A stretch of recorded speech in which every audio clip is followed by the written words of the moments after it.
दोस्तों, क्या आप जानते हैं कि एक छोटी सी मक्खी बच्चों के दिमाग पर सीधा हमला कर सकती है?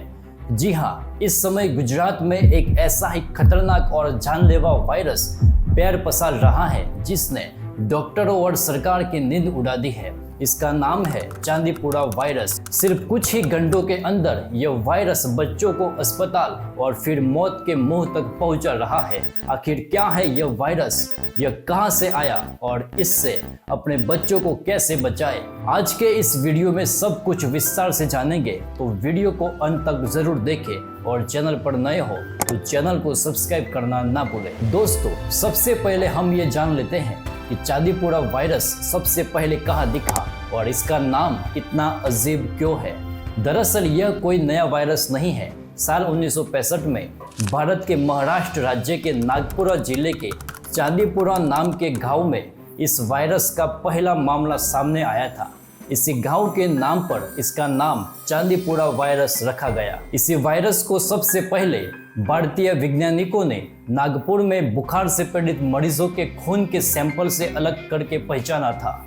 इसके बाद साल 2003 में आंध्र प्रदेश और 2024 में गुजरात में इसके बड़े प्रकोप देखे जा चुके हैं। अब सवाल आता है कि यह फैलता कैसे है। यह कोरोना की तरह हवा से या छूने से नहीं फैलता। यह फैलता है सेड फ्लाई यानी रेत मक्खी के काटने से।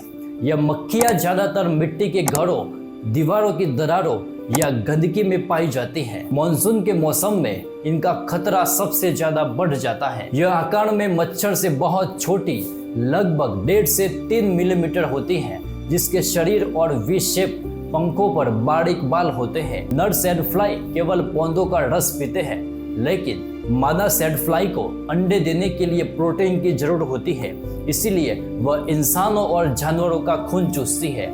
मच्छरों की तरह यह उड़ते समय कोई भिनभिनाहट या आवाज नहीं करती, इसलिए इसके आने और काटने का पता ही नहीं चलता।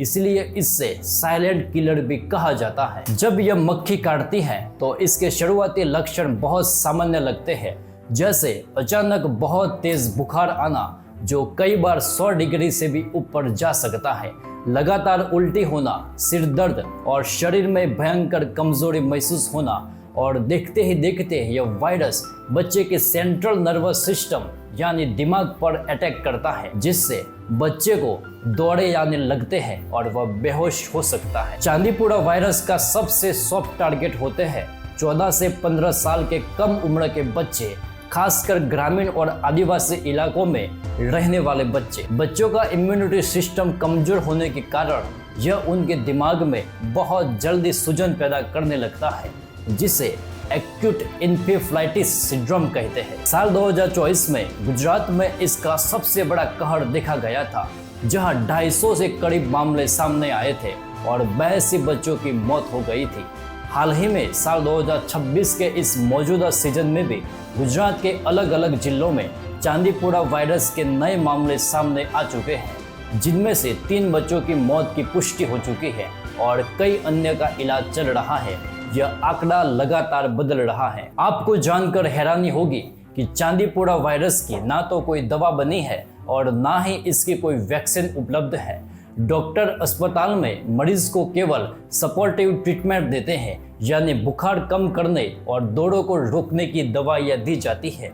इसलिए इस बीमारी में बचाव ही इलाज है। अपने बच्चों को बचाने के लिए ये 4 काम तुरंत करें। बच्चे को सोते समय मच्छरदानी में सुलाए। बच्चे को ऐसे कपड़े पहनाए जिससे उनका शरीर पूरी तरह ढका रहे। घरों की दीवारों में दरारें न रहने दें और कीटनाशक पाउडर या फॉगिंग का इस्तेमाल करें। अगर बच्चे को अचानक तेज बुखार या उल्टी हो तो बिना 1 मिनट गवाए तुरंत नजदीकी डॉक्टर के पास भागे।